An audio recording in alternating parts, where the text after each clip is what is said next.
안녕하세요, 있어빌리티 채널입니다. 맥북 프로 16인치가 출시가 됐죠. 맥북 프로 16인치는 맥북으로 밥을 먹고 사는 사람들을 위해서 출시된 제품이에요. 바로 이 맥북 프로 16인치 과연 살만한 가치가 있는가? 맥북이란 제품을 처음 접하시는 분들에게 새롭게 좀 추천드리는 영상을 좀 준비를 했어요.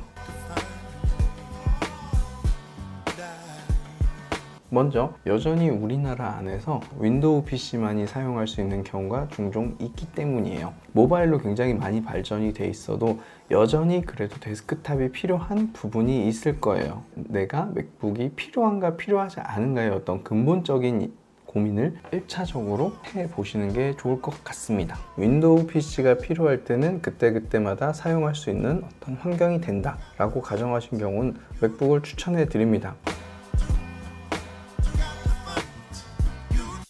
맥북을 처음 사용해 보고자 하는 분들에게 제일 추천해 드릴 만한 제품은 저는 항상 이야기했듯이 가장 저렴한 제품입니다. 바로 맥북 에어죠. 맥북에서 제일 저렴한 가격이 149만 원이에요. 이 149만 원짜리 옵션을 보고 나니까는 무슨 생각이 드냐면은 여러 가지로 좀 부족한 게 있는 것 같단 말이죠. 고민을 하게 됩니다. 149만 원짜리 하나, 174만 원짜리 하나. 두 개의 모델의 차이는 SSD 용량밖에 없어요. 128GB냐, 256GB냐. 174만 원이면은 맥북 프로의 기본을 살 수 있는 비용이 됩니다. 정확하게 가격이 같습니다. 여기서 그럼 고민이 되죠. 이왕 돈 쓸 거 174만 원짜리를 써야 되나? 저는 추천드리는 거는 맥북 에어의 가장 기본 모델 149만 원짜리 모델을 추천을 해드리도록 하겠습니다. 맥북 프로 13인치 기본형과 맥북 에어의 기본형의 사용성에 큰 차이가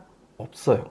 물론 디스플레이가 차이가 있고 몇 가지 다른 부분들이 있습니다. 맥북 프로 13인치는 진짜 프로를 위한 13인치도 아니고 그렇다고 입문자를 위한 13인치도 아니에요. 차라리 제일 저렴한 가격으로도 얼마든지 맥OS에선 여러분이 불편함 없이 모든 프로그램들을 사용하실 수 있을 거라고 생각이 들어요. 예를 들어 DSLR 미러리스로 찍은 사진을 포토샵으로 보정하는 것까지는 이 기본형으로 충분히 가능하다고 생각합니다. 물론 난이도나 레이어를 진짜 몇 개를 쓰냐, 그리고 얼마나 전문성 있게 쓰냐, 이거에 따라서 달라지긴 하겠지만 그럴 거면 당연히 처음부터 맥북 프로 16인치 이상으로 가셔야 되는 모델이고요.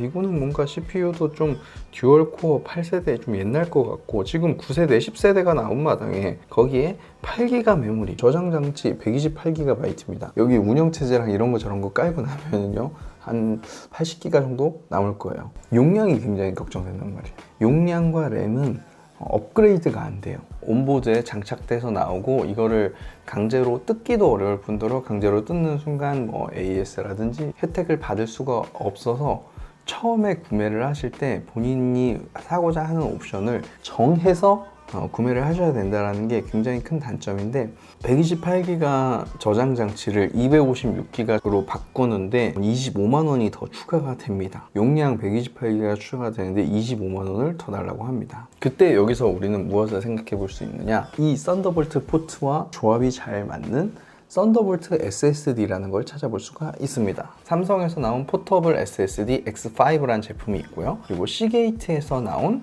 러기드 썬더볼트 SSD, 삼성전자 기준으로 외장 썬더볼트 SSD가 30만 9,270원이 가장 저렴해요. 500기가 기준으로요. 겨우 128기가 늘리는데 25만 원을 쓸 바에는 썬더볼트 SSD로 30만 9천원을 투자하는 게 훨씬 더 용량 면에서 그리고 가격 면에서 활용성 면에서도 나은 선택이라고 생각이 듭니다. 이게 부담스럽다. 삼성전자 포터블 T5라는 모델이 있습니다. 500기가가 10만원. 요거는 썬더볼트보다는 느립니다. 그래도 SSD이기 때문에 일상적으로 사용하시는 데 있어서는 얘도 큰 불편함 없이 사용할 수 있는 그런 제품이에요. 보조적인 액세서리로 적합하게 활용하시는 방안이 저는 훨씬 더 나을 거라는 생각이 듭니다. 맥북 에어가 그리고 나온 지 1년밖에 안 됐어요. 아마 올해는 업데이트가 아마 없을 거예요. 업데이트가 있어도 CPU가 약간 더 개선되는 정도? 진짜 여러분이 여기 뭔가 좀 아쉬워서 돈을 드리고 싶다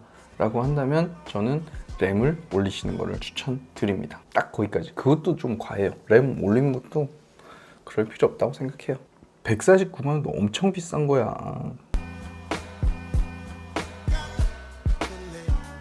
두 번째, 작업용에 대해서 이야기를 해보려고 합니다. 굉장히 많은 레이어를 사용하는 포토샵부터가 작업용이라고 생각하고요. 추가적으로 음악, 영상, 많은 분들이 맥북 프로 라인을 생각을 하실 거예요. 맥북 프로 13인치, 16인치 지금은 이렇게 두 가지로 나눠져 있는데 우선 맥북 프로 13인치를 먼저 보겠죠. 이 세 개 중에 굳이 작업용 컴퓨터를 따지자고 하면은 가장 오른쪽에 있는 229만 원짜리 옵션, 여기서 끝나는 게 아니에요. 이걸 업그레이드를 해야지만이 여러분이 뭔가 작업용으로 쓰실 만한 옵션이 된다고 생각을 합니다. 315만 원 정도가 됩니다.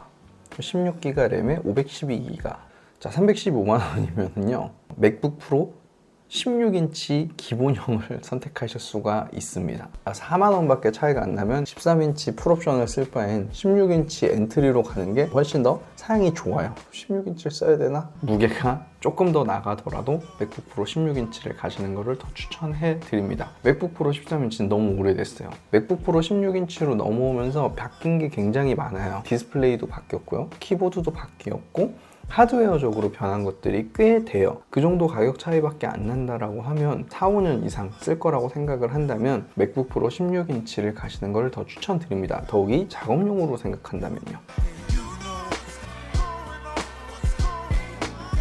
꼭 맥북 프로를 봐야 되냐라는 겁니다. 작업 환경마다 사람이 다 다를 수 있겠지만 예를 들어 집에서만 작업을 하신다. 굳이 맥북을 선택할 이유가 없어요. 아이맥을 선택하는 게 고사양의 작업 머신을 살 수 있는 조건이 됩니다. 27인치의 제일 비싼 아이맥이 295만 원이에요. 물론 여기에 옵션을 더 추가할 수 있긴 하겠지만요.